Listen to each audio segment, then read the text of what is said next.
bonjour et merci de nous retrouver pour la Foi prise au mot, votre rendez-vous de formation et de réflexion.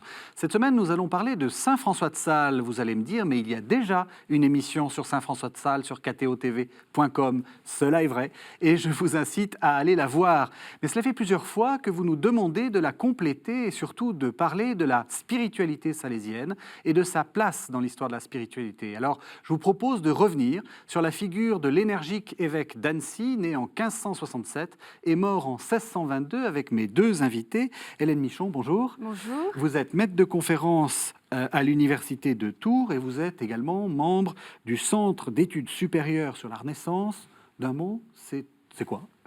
Le Centre d'études de la Renaissance, c'est une institution spécifique dans toute la France qui est à la fois un laboratoire de recherche et une UFR, c'est une faculté.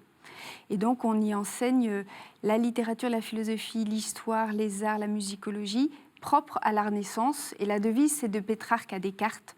Donc, vous voyez, c'est quand même une conception de la Renaissance relativement large. Très bien, donc ça donne envie d'aller au Centre d'études de la Renaissance. Thomas Guédier, bonjour. Bonjour. Vous êtes directeur de l'Institut de formation théologique de Rennes. Vous êtes également le directeur des études du séminaire de Rennes et vous enseignez à l'Institut catholique de Rennes. Et puis il faut préciser que vous êtes doctorant sur Saint François de Sales. Donc vous faites une thèse qu'on espère brillante sur, comme je disais, l'énergique apôtre d'Annecy, d'évêque d'Annecy, pardon. Justement, le lapsus est intéressant, apôtre, évêque, peut-être. On va refaire un petit peu la vie de Saint François de Sales quand même pour recadrer un peu et pour replacer Saint François de Sales dans son contexte. Si je dis jeune seigneur qui n'était pas forcément programmé pour devenir l'évêque d'Annecy, est-ce que j'ai raison ?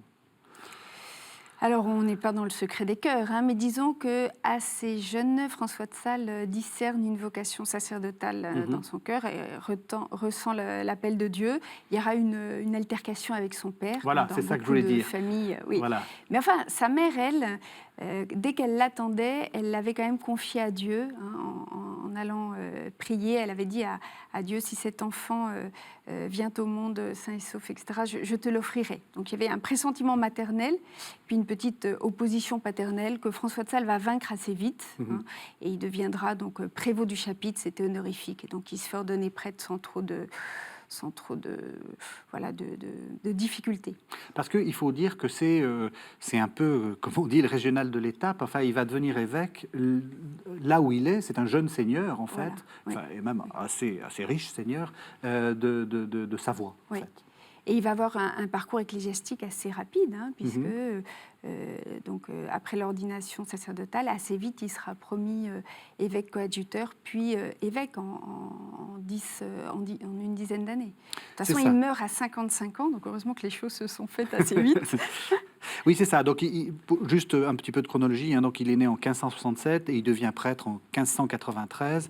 Et en 1597, il est déjà évêque. Alors, il est évêque. J'ai dit évêque d'Annecy, mais en réalité, pas du tout. Il est évêque de Genève. Mais il y a un petit problème. Mais il y a un petit problème, oui, parce que Genève n'est pas catholique, évidemment. Genève est aux mains, entre guillemets, de la Réforme. Et donc, l'évêque de Genève est en exil à Annecy. Et donc, François de Sales n'aura de cesse de reconquérir Genève. C'est le leitmotiv de son fameux discours-programme qu'on appelle la harangue de la prévôté, qu'il prononce juste après être ordonné prêtre. Et donc, face aux éminents chanoines, eh bien, il explique qu'il faut et qu'il va reconquérir Genève, mais bien évidemment, non pas par les armes, mais par la charité.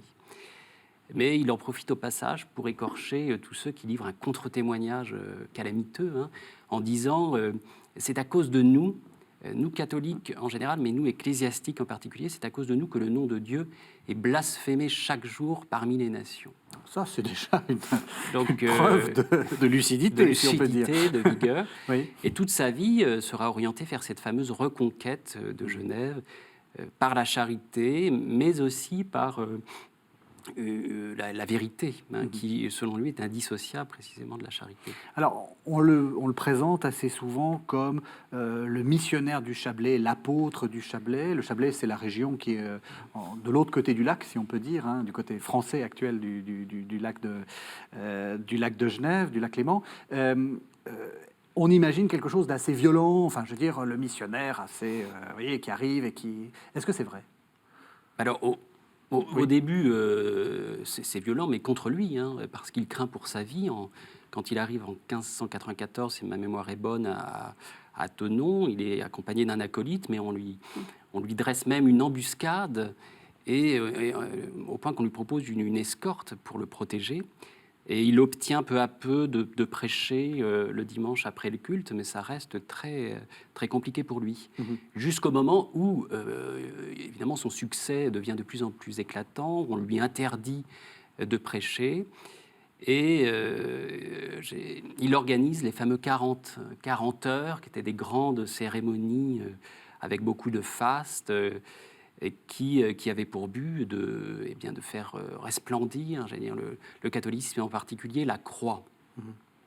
Et en 1597, en particulier, il entreprend aux portes de Genève, à Annemasse, de redresser la croix Sainte-Philiberte que Calvin et ses disciples avaient fait tomber. Et il s'ensuit toutes sortes de polémiques avec les pasteurs genevois qui n'entendent pas cela de cette oreille, et ce qui produit donc un livre très polémique qu'il rédige qui s'appelle « La défense de l'étendard de la Sainte Croix », qui est en réalité la réponse à un traité écrit par le pasteur Antoine de la Faye et qui s'insurgeait contre la vénération de la croix, donc réhabilitée par François de Sales aux portes de Genève.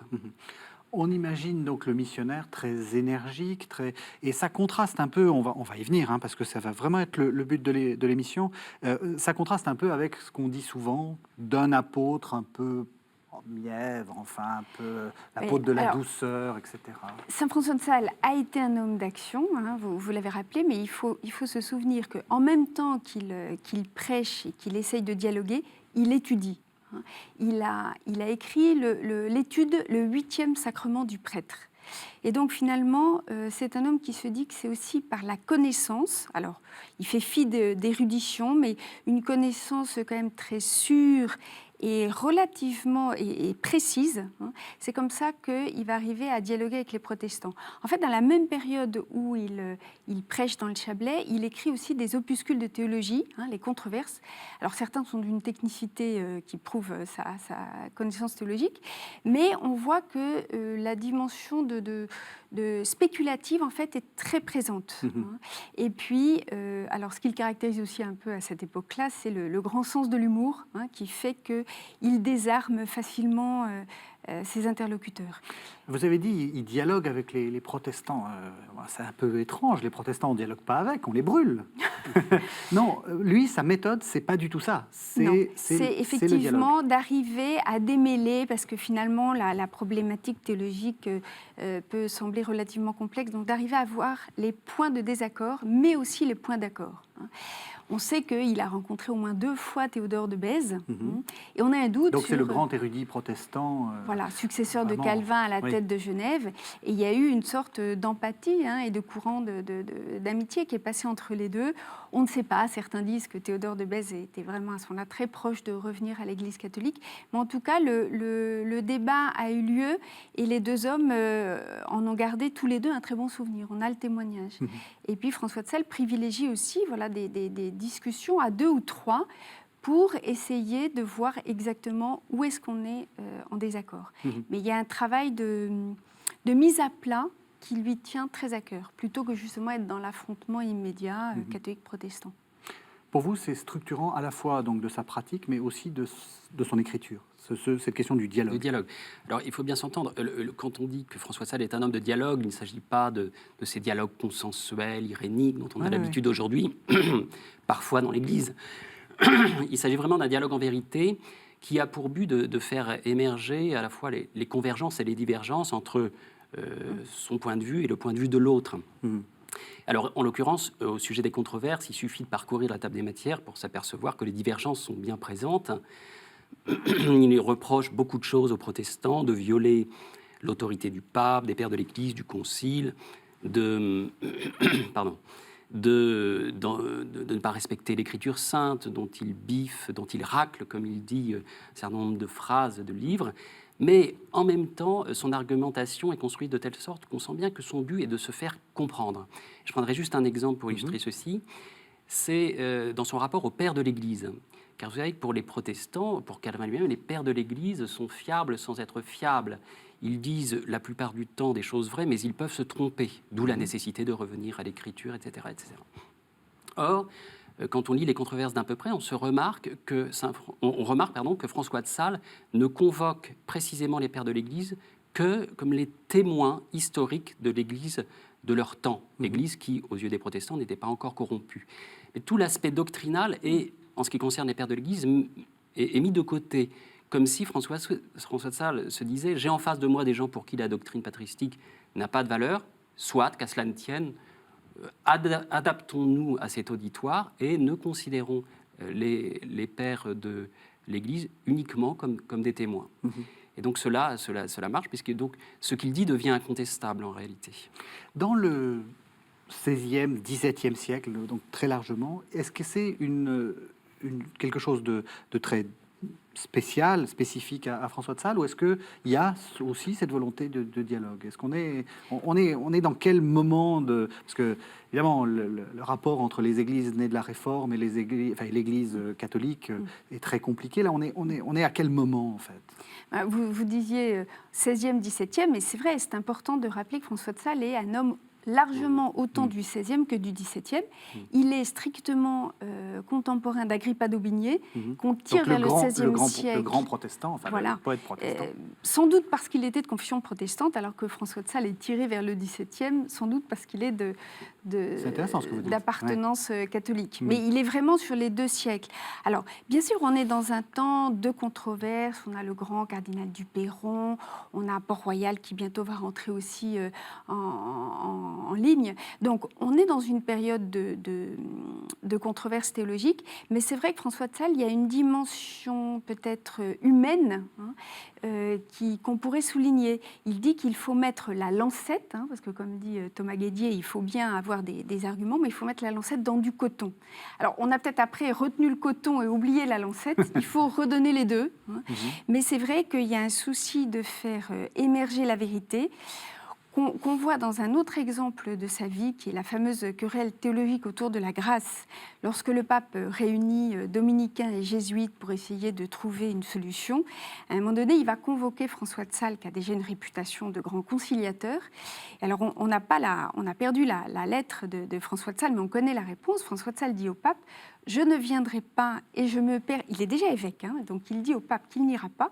Et je me permets même de vous suggérer de dissoudre les congrégations parce que la vérité n'en sortira pas et la charité sera lésée.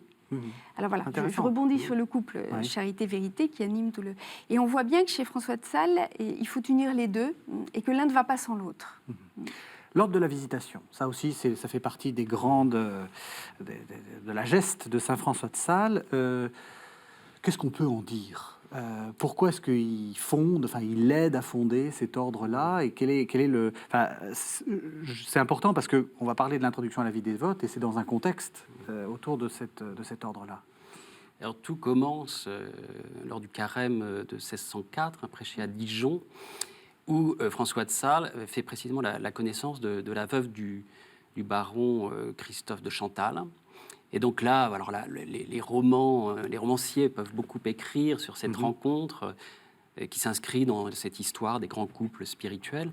Enfin, quoi qu'il en soit, François de Sales attend la Pentecôte de l'année 1607 pour révéler donc à sa dirigée son projet. Dirigée avec laquelle donc, il entretient une correspondance très importante qui nous touche aujourd'hui parce qu'elle est très spirituelle. Elle nous touche plus que les controverses théologiques, c'est sûr. Et c'est vrai, mais malheureusement parce que justement François de Sales, et c'est peut-être pour cela qu'au XIXe siècle, par exemple, Barbey d'Aurevilly et Huysmans sont faits de François de Sales une sorte d'apôtre d'une douceur ridicule, un peu mièvre, totalement mièvre. Il y a tout cet aspect aussi de la question de la vérité.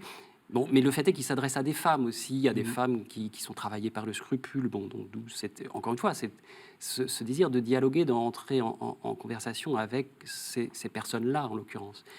Donc, une grosse correspondance avec Jeanne de Chantal. Et en 1610, première fondation, donc où François de Sales reçoit l'oblation de 3 mères.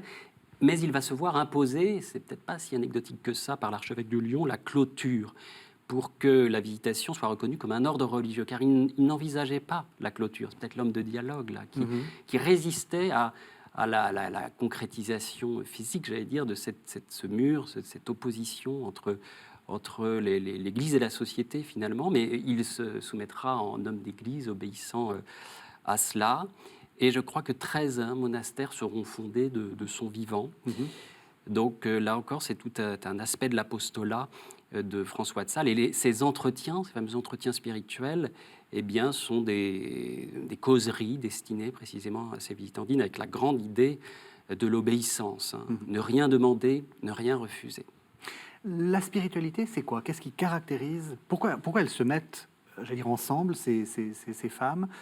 Pourquoi Jeanne de Chantal fonde cet ordre-là? C'est quoi leur charisme, pour parler de manière moderne, leur mission? Alors, bon, c'est sûr, pour revenir sur ce que disait Thomas Guédier, que François de Sales était...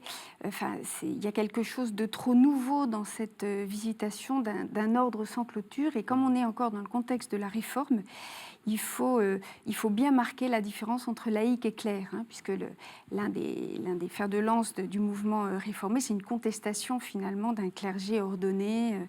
Bon. Donc effectivement, ça c'est le point un peu culturel. Et ensuite, je crois, François de Sales, il l'a écrit à plusieurs reprises, a un souci de créer un ordre religieux qui ne demande pas une résistance physique exceptionnelle. Donc l'ascèse va être plus intérieure qu'extérieure. Et donc il veut permettre à toutes sortes de personnes finalement alors il y a deux grands axes, d'une part le don à Dieu, la vie de prière, et puis la charité, l'assistance aux plus pauvres.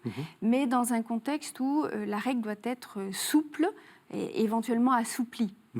C'est un point tellement important que quand la mère Angélique Arnaud, qui est la grande réformatrice de l'abbaye de Port-Royal, va donc rencontrer... le jansénisme. Enfin, bon. Oui, même si ce terme est un tout petit peu... Oui, mais c'est pour remettre les choses un peu en perspective. Alors, quand Angélique Arnaud va découvrir François de Sales, elle est tellement éblouie par ce fondateur qu'elle va vouloir elle-même devenir visitandine. Et François de Sales, pour beaucoup de raisons, pensait que ce ne serait pas une bonne chose, mais entre autres parce que ce serait d'une certaine manière passer d'un couvent de cisterciennes à la visitation, ce serait une sorte de rétrogradation du point de vue de l'exigence extérieure de la règle. Donc les visitandines apparaissent dès le début comme une sorte de monde à part, un aura aussi d'un lieu finalement où l'exigence, d'un point de vue visible, est moins immédiatement perçue que dans les couvents traditionnels de bénédictins ou de cisterciens. Vous n'avez rien à rajouter. Alors je vous propose qu'on entende immédiatement Saint François de Sales, et on va commencer par le premier des deux livres qu'on va essayer de présenter, c'est l'introduction à la vie dévote. Je vous propose qu'on entende le chapitre 9 de la partie 3, ce qui déjà nous dit que c'est quelque chose d'assez gros, l'introduction à la vie dévote. L'un des meilleurs usages que nous saurions faire de la douceur, c'est de nous l'appliquer à nous-mêmes, ne dépitant jamais contre nous ni contre nos imperfections. Car encore que la raison veut que lorsque nous faisons des fautes, nous en soyons contristés et marris, il faut néanmoins que nous empêchions d'en avoir une déplaisance aigre et chagrine, dépiteuse et colère. En quoi font une grande faute plusieurs qui, s'étant mis en colère, se courroucent de s'être courroucés, ont du dépit de s'être dépités, car par ce moyen, ils tiennent leur cœur confit et détrempé en la colère. Et il semble que la seconde colère ruine la première, de sorte qu'elle sert d'ouverture et de passage pour une nouvelle colère à la première occasion qui se présentera. Outre que ces colères contre soi-même tendent à l'orgueil et n'ont origine que de l'amour-propre qui se trouble et s'inquiète de nous voir imparfaits. Relevez donc votre cœur quand il tombera, tout doucement, vous humiliant beaucoup devant Dieu pour la connaissance de votre misère, sans nullement vous étonner de votre chute, puisque ce n'est pas chose admirable que l'infirmité soit infirme, et la faiblesse faible, et la misère chétive. Détestez néanmoins de toutes vos forces l'offense que Dieu a reçue de vous, et avec grand courage et confiance en sa miséricorde, remettez-vous au train de la vertu que vous aviez abandonné. Alors Hélène Michon, vous avez dit c'est un homme du XVIe siècle et pas forcément que du XVIIe siècle. Et vous avez raison, enfin, ça s'entend un peu dans cette langue qui est à mi-chemin, si on peut dire, entre, je ne sais pas, Montaigne et je ne sais pas ce que je pourrais prendre, La Fontaine, enfin, etc. On sent qu'on est quand même dans une langue un peu archaïque quelquefois. Oui, Ouais. l'introduction à la vie dévote, c'est 1608, donc effectivement, c'est pas encore le français classique. On verra la différence avec le traité de l'amour de Dieu. Du point de vue de la langue, le traité de l'amour de Dieu, 8 ans après, 1616, c'est beaucoup plus aisé. Là, on a encore quelques termes, effectivement, un peu anciens, d'ailleurs tout à fait dans l'écriture de Montaigne, mais avec une difficulté en moins pour les éditeurs, c'est que Montaigne, toutes les 3 lignes, vous avez une citation en latin, Oui, c'est vrai. c'est pas le cas de François de Sales. Oui. Hein. Alors pourquoi il change? Ça, c'est très intéressant parce que on a l'impression qu'en 8 ans, il n'a quand même pas changé complètement sa manière de parler.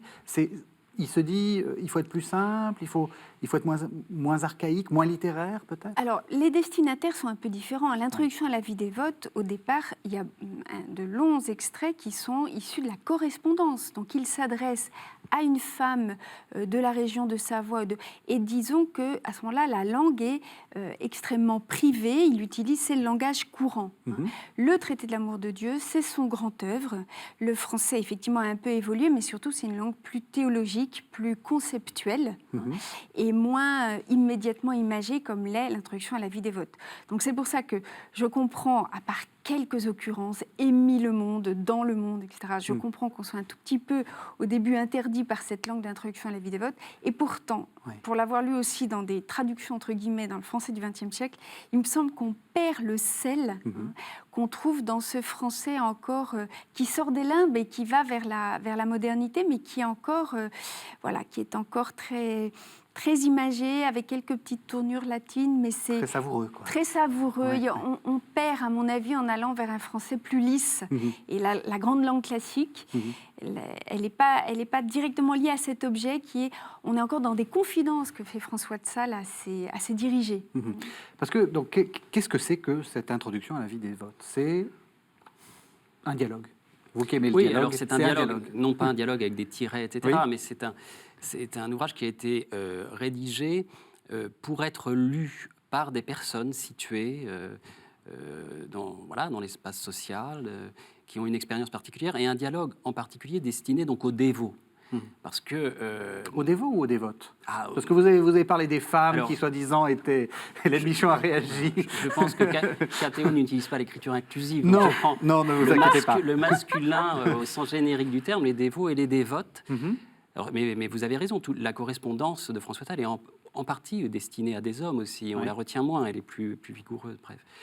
Mais donc des dévots. Et c'est un homme de dialogue donc, qui fait naître convergence et divergence aussi avec les dévots. Et en l'occurrence, le passage que nous venons d'entendre sur la douceur, sur la reconnaissance de l'infirmité, paradoxalement, même s'il nous semble à nous très, très consolateur, peut être difficile à lire, à mon avis, pour ces femmes scrupuleuses. Je ne dis pas que toutes les femmes le sont. Et qu'il y a aussi des hommes scrupuleux. Et bien évidemment. Et ces femmes scrupuleuses dont le réflexe, d'une certaine manière, va à la contrition, au scrupule. Et donc dire à ces femmes, relevez-vous, vous êtes tombées, vous n'êtes qu'infirmes, hein, c'est la métaphore de l'infirmité. Il y a aussi le thème de la nudité qui est très intéressant. Quelque part, ça contrarie une sorte de réflexe que certains qualifieront de névrotique, qui consiste à voir dans la religion un refuge et le lieu d'une contrition, d'une pénitence. Et ça peut être plus difficile d'être patient avec soi-même, d'accepter de se relever après être tombé, que d'aller se confesser, de dire une liste de péchés qui sont prévus d'avance, etc. etc. Bon, mais il n'en reste pas moins qu'il répond évidemment aux besoins religieux de l'époque, qui remontent jusqu'à la Devotio Moderna, et justement qui se trouve du côté de l'expression des mystères de la science théologique et mystique, mais dans une langue naïve et sans phare, comme dirait François de Sales. Et donc une science accessible à tous. Donc voilà, l'introduction à la vie dévote est une œuvre qui dialogue de ce point de vue. Pardon, pardon, et allez-y, juste pour complétez. aller dans ce sens-là, mais il me semble qu'il y a aussi une dimension volontairement d'explication psychologique qui est très sensible à l'introduction à la vie dévote, puisque les femmes ne faisaient pas d'études de théologie. Et donc, alors, comment est-ce qu'on assoit une vie intérieure, une vie spirituelle sur peu de connaissances, disons, de l'anthropologie chrétienne? Et donc là, François de Sales va prendre le temps d'expliquer ce type de réaction, c'est simplement le tempérament. Là, on bascule dans une pensée pécamineuse, et puis il y a un désir qui va venir, etc. Et il y a une sorte d'explication de mécanismes psychologiques qui, aujourd'hui, on fait dire que François de Sales était l'ancêtre de la psychanalyse, parce qu'il y a un souci vraiment de rentrer dans les méandres de l'introspection pour dire, voilà, ça c'est péché, ça ne l'est pas, ça c'est normal, vous pouvez vous en sortir comme ci, comme ça. Donc, effectivement, c'est exigeant, mais c'est rassurant dans le sens où on se sent accompagné, étape par étape. Il n'y a pas simplement l'énoncé de l'objectif, voilà, soyez saints, mais il y a un accompagnement pas après pas. Est-ce qu'on peut parler d'une méthode pour devenir saint? C'est ça l'introduction à la vie dévote. Enfin, le terme, enfin le titre est tout à fait intéressant. Hein. Introduction à la vie dévote, c'est une sorte de manuel de dévotion. Enfin, oui, il y avait l'imitation de Jésus-Christ en fait, jusque-là, mais qui était quand même adressée à des moines. Bon. Et là, on a une sorte de présentation pédagogique dans une langue accessible du cheminement chrétien, avec un parcours, c'est assez traditionnel malgré tout, et ce n'est pas un gros livre, comme vous l'avez dit, parce qu'il ne faut pas oublier que les livres, à l'époque, c'est pratiquement nos chapitres d'aujourd'hui, et les chapitres, ça fait 3 pages, donc je ne sais pas pour faire de la publicité dont elle n'a pas besoin, mais l'introduction des votes est un livre quand même très facile à lire, vous avez tout fait et de format relativement restreint. Mais il y a une sorte de présentation des vertus, et puis il y a heure et malheur de celui qui veut construire une vie de relation avec Dieu. Donc effectivement, il y a une dimension méthodique, à partir du moment où on suit un programme. Mais en même temps, et donc il y a une explication du fonctionnement de l'être humain. Après, il y a une grande liberté sur la manière de procéder, puisqu'il s'adresse à des femmes ou des hommes qui sont hors règle, qui sont donc dans le monde et qui vont devoir se faire eux-mêmes un petit programme.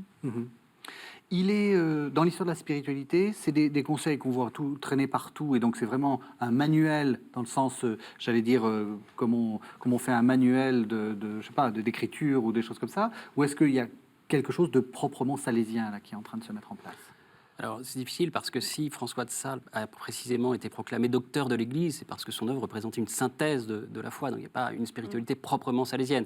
La spiritualité salésienne est la spiritualité catholique telle qu'elle s'est en l'occurrence exprimée à cette période, qui, comme on l'a rappelé, est à la croisée des 2 siècles. Et à ce moment de bascule entre une certaine forme d'anthropocentrisme qui caractérise tout le XVIe siècle finalement, puisqu'il s'agit toujours du péché de l'homme ou du salut de l'homme, au théocentrisme qui sera vraiment déployé par l'école française, où l'histoire du salut n'est pas tant l'histoire du salut de l'homme suite au péché de l'homme, mais l'histoire de la manifestation de Dieu à l'homme. Donc c'est évidemment un changement de perspective, ce que Brémond appellera une révolution copernicienne. Donc Brémond, c'est le grand auteur qui fait l'histoire du sentiment religieux en France dans les années 20. L'histoire littéraire du sentiment religieux, vous avez raison.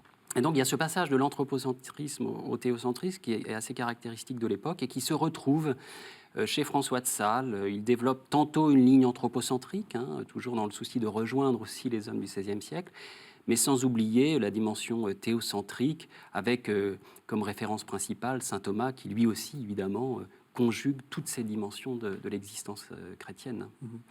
Pourquoi ça a si bien marché ? Parce que j'ai dit c'est un best-seller et je crois que c'est vrai. Enfin, il y a des études sur les éditions, on le montre assez volontiers. Pourquoi est-ce que ça a si bien marché? Alors, il y a peut-être 2 raisons. La première, c'est que c'est très concret. Et donc, surtout, justement, quand vous êtes dans des circonstances extrêmement diverses, avec la tendance à vous éparpiller, le directeur spirituel ou l'auteur d'un livre de spiritualité doit vous donner des objectifs précis qu'on peut mettre en place facilement. Et puis, l'autre point, pour rebondir sur ce que disait Thomas Guédier, c'est que, malgré tout, beaucoup de manuels de spiritualité faisaient une sorte de petit historique en partant toujours des conséquences du péché originel, de la corruption de l'homme, etc. Et puis petit à petit, on allait vers une union à Dieu.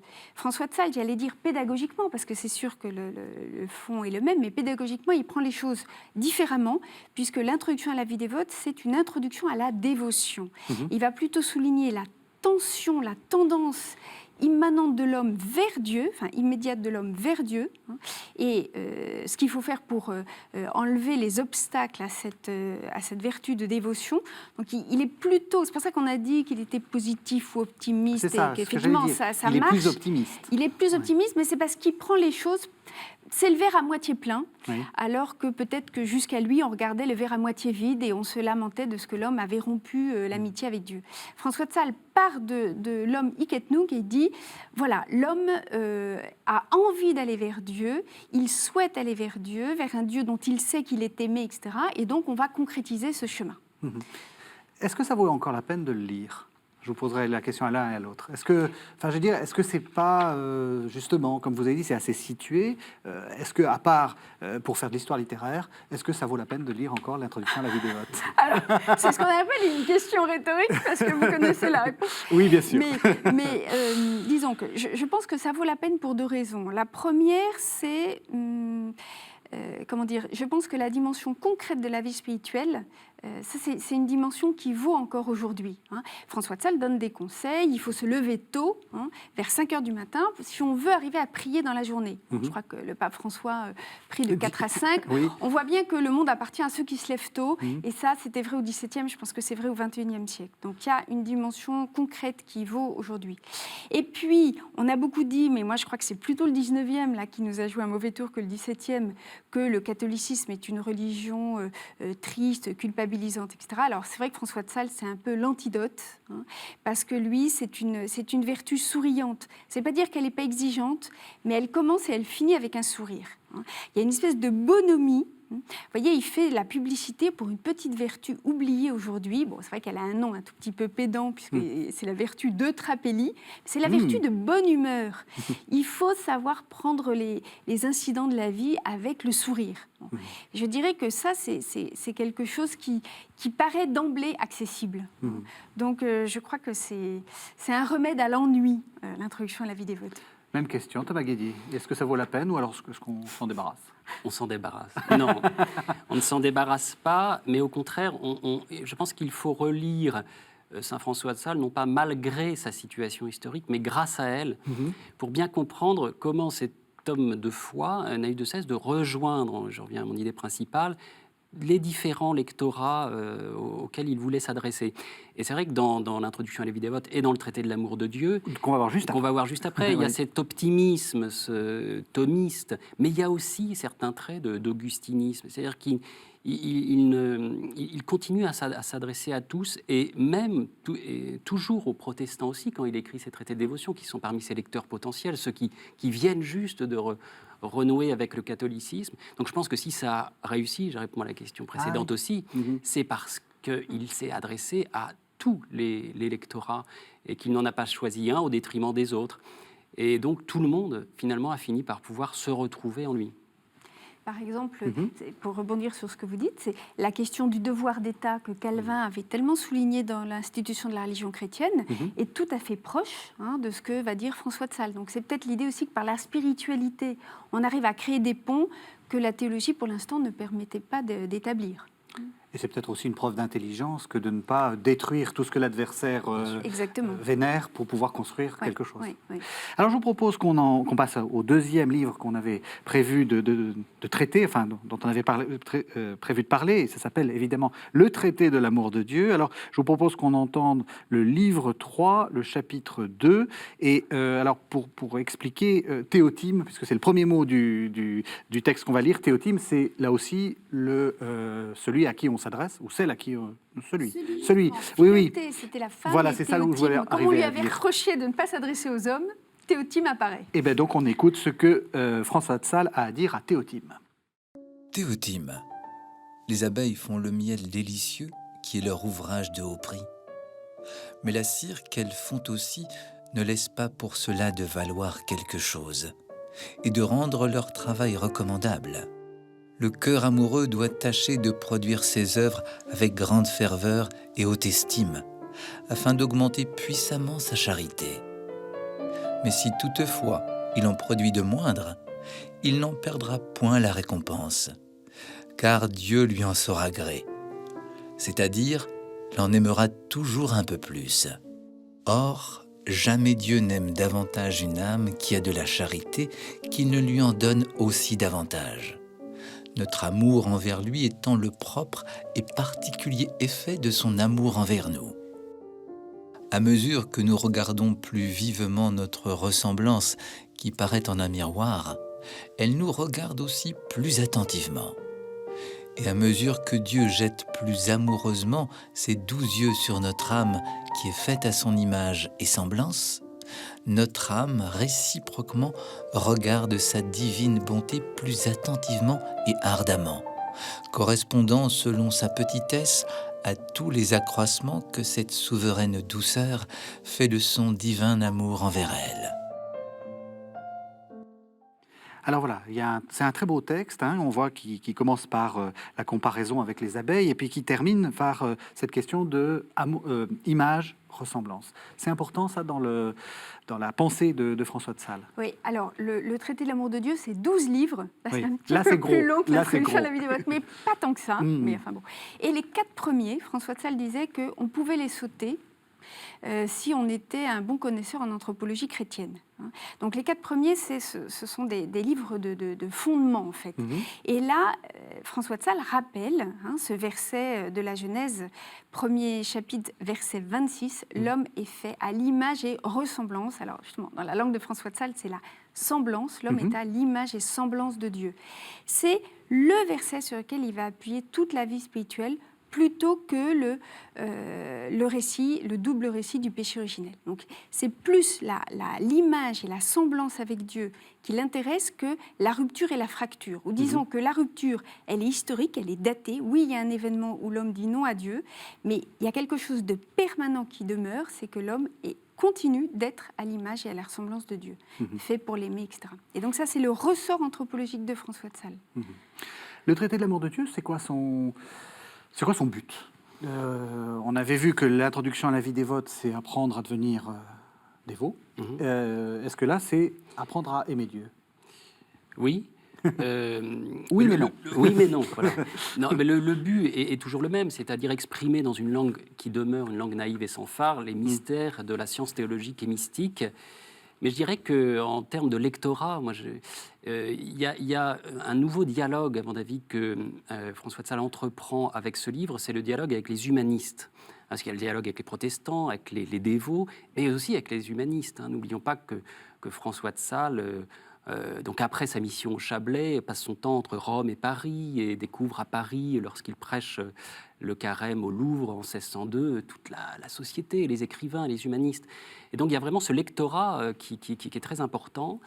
Et donc, d'une part, il fait apparaître, encore une fois, des convergences entre le christianisme et l'humanisme, avec une vision positive de l'homme qui ressemble à Dieu, c'est cette fameuse idée de la convenance entre l'homme et Dieu. Mais d'un autre côté, certains accents demeurent, relèvent d'une certaine forme de pessimisme au regard d'un optimisme sans frein. Par exemple, il compare le libre arbitre, vieille question, au rémora. Alors, je ne sais pas ce que vous savez que le rémora... Absolument pas, vous allez m'apprendre quelque chose. Alors, le rémora, c'est ce petit poisson légendaire décrit par Pline l'Ancien, qui avait... Donc, il n'existe pas. Ah, il existe peut-être, qui avait le pouvoir mystérieux d'arrêter les navires auprès desquels il se postait, de les figer sur place. Waouh. Ça, c'est du poisson. C'est du poisson, mais, nous explique François de Sales, ce rémora, donc le libre arbitre, n'a pas ce pouvoir de faire souffler précisément dans les voiles le vent de l'esprit. C'est-à-dire qu'il y a une vision minimaliste du libre arbitre et qui consonne de fait avec la vision qu'en avaient les protestants. Souvenons-nous du fameux dialogue entre Erasme et Luther à ce sujet. Et donc un protestant qui lit ces pages se dit, mais en fait, François de Sales dit un peu la même chose que Calvin. Et l'expression serf-arbitre, qui est évidemment un marqueur, comme on dit aujourd'hui, oui. est donc, qui est employé par Luther. qui est employé bien sûr par Luther, est présent aussi dans certains sermons.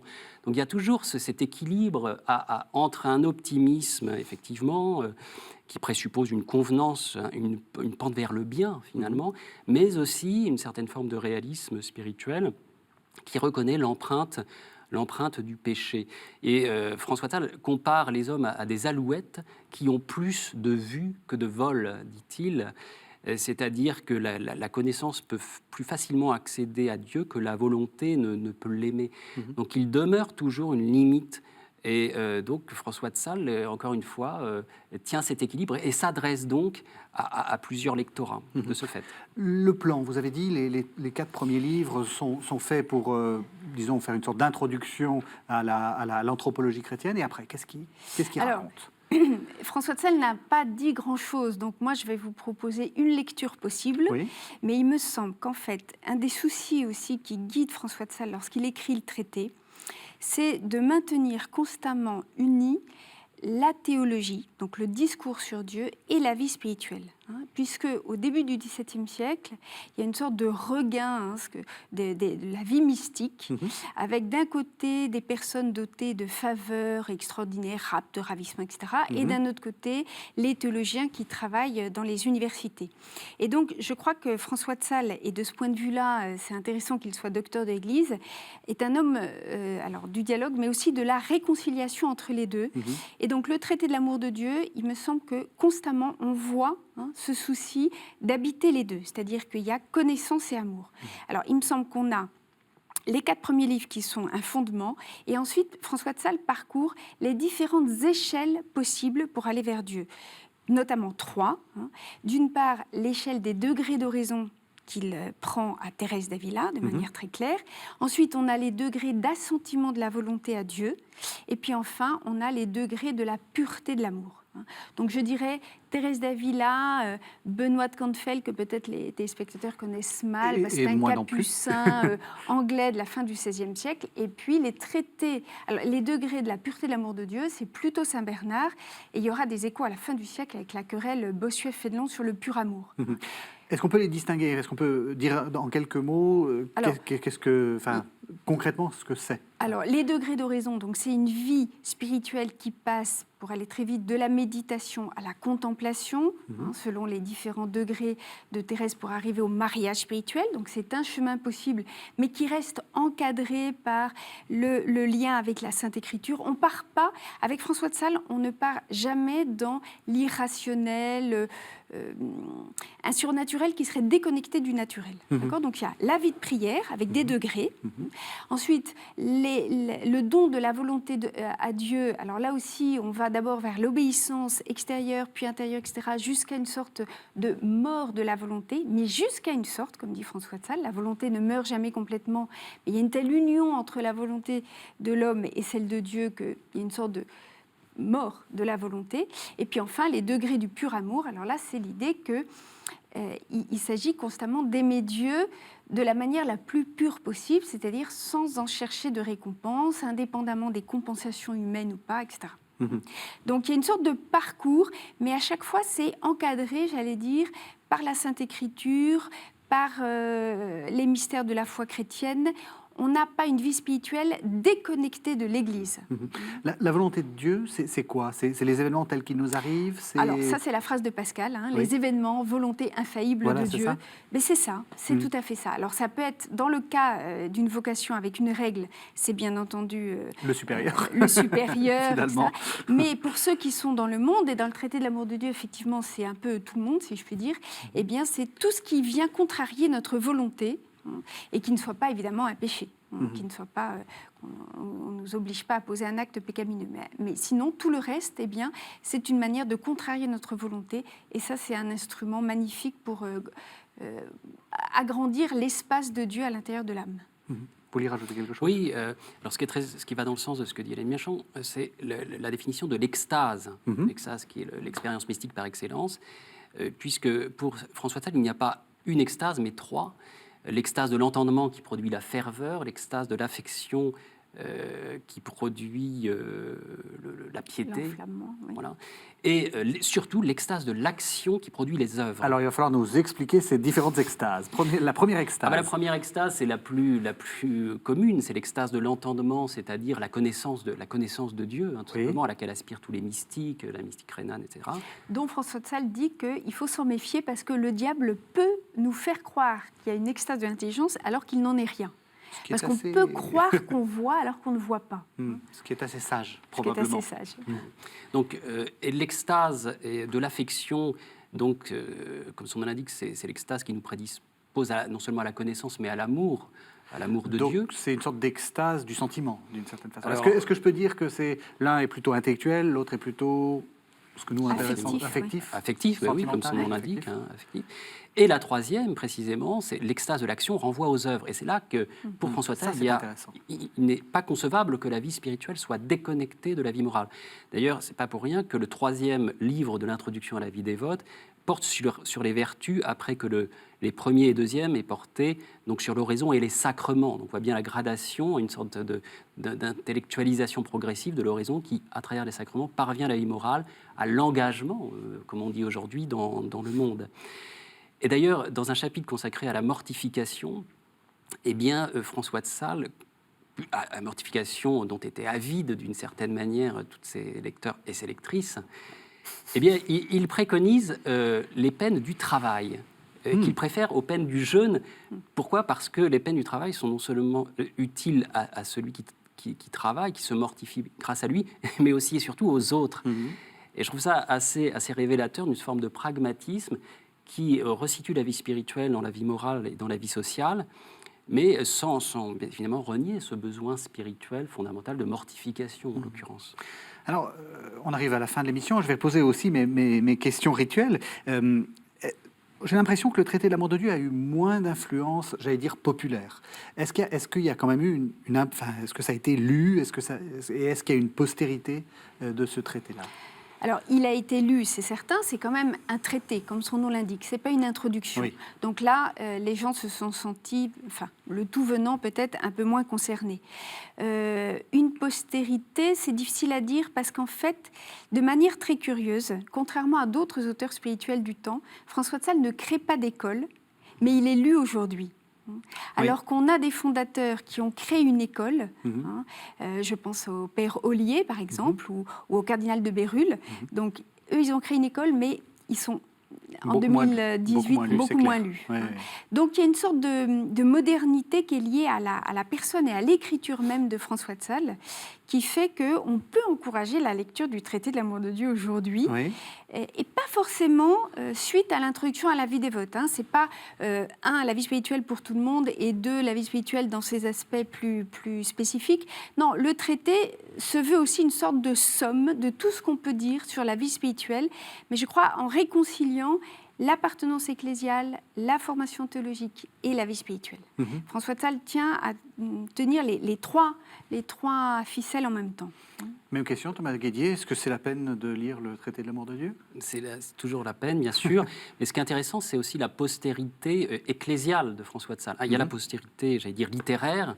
Comme j'ai dit, le 19e siècle s'en moque, même si Léon Bloy, dont nous nous sommes souvenus récemment, parle de François de Sales dans Désespéré, d'ailleurs positivement, en le mettant aux côtés des grands spirituels, dont Marche Noire se souvient dans sa contemplation au bord du torrent, à Solesmes. Mais donc il y a sa postérité littéraire et sa postérité dans l'Église, et tous les grands papes, Jean-Paul II, Paul VI, évidemment Pie IX, qui l'a proclamé docteur de l'Église, en parle, et parle de toute son œuvre, non seulement bien sûr de l'introduction à la vie dévote, du traité de l'amour de Dieu, mais aussi des controverses, nous y revenons, qui évidemment à l'époque étaient appréciées parce qu'elles défendaient l'autorité pontificale. Donc il y a vraiment une unité, et de fait une postérité. Alors aujourd'hui, ce sont les lettres qui sont rééditées, traduites en français moderne, parce que c'est effectivement cet aspect très spirituel qui nous touche le plus. Mais encore une fois, il ne s'agit pas d'escamoter une pensée qui se définit par son organicité. Dernière question. Vous conseilleriez, je dirais, à un de nos téléspectateurs qui a envie de lire François de Sales, par quoi ? Vous commencez par quoi ? Je crois que je conseillerais quand même l'introduction à la vie dévote pour commencer. Oui. C'est un peu, François de Sales, c'est un peu le sourire du christianisme. Alors, c'est à la fois, c'est un peu le remède contre la lecture jansénisante de la foi catholique. Il ne faut pas non plus en faire effectivement un douceâtre ou un mièvre, mais je crois que dans l'introduction à la vie dévote, avec les conseils précis et concrets, on est de plein pied dans cette vie spirituelle pour des gens suroccupés. Alors ça, c'est tout à fait d'actualité. Merci beaucoup. Alors, vous avez fait paraître, Hélène Michon, un petit Saint François de Sales aux éditions des Presses de la Renaissance. Alors, c'est un livre que l'on peut trouver, qui était en fait donné, si j'ai bien compris. Oui, c'était une collection, grande figure chrétienne qui commençait avec Augustin et qui finit, je crois, avec Mère Teresa. Et donc, le principe de la collection, c'était un petit livre et puis un CD à l'intérieur avec des textes de l'auteur. Lu par Michael Lansdale. Exactement. Voilà. Et donc, c'est vous qui avez fait le numéro François. Donc, c'est une introduction à l'introduction à la vie des votes, paru aux Presses de la Renaissance. Merci à tous les deux. Grand merci de nous avoir fait découvrir cette belle figure de Saint François de Sales. Merci de nous avoir suivis. Vous savez que vous pouvez retrouver cette émission sur www.ktotv.com. Vous pouvez également la regarder de nombreuses fois, autant de fois que vous le voulez, et puis voir l'autre émission, où il y avait aussi Hélène Michon, sur Saint François de Sales. Merci de nous avoir suivis, on se retrouve la semaine prochaine.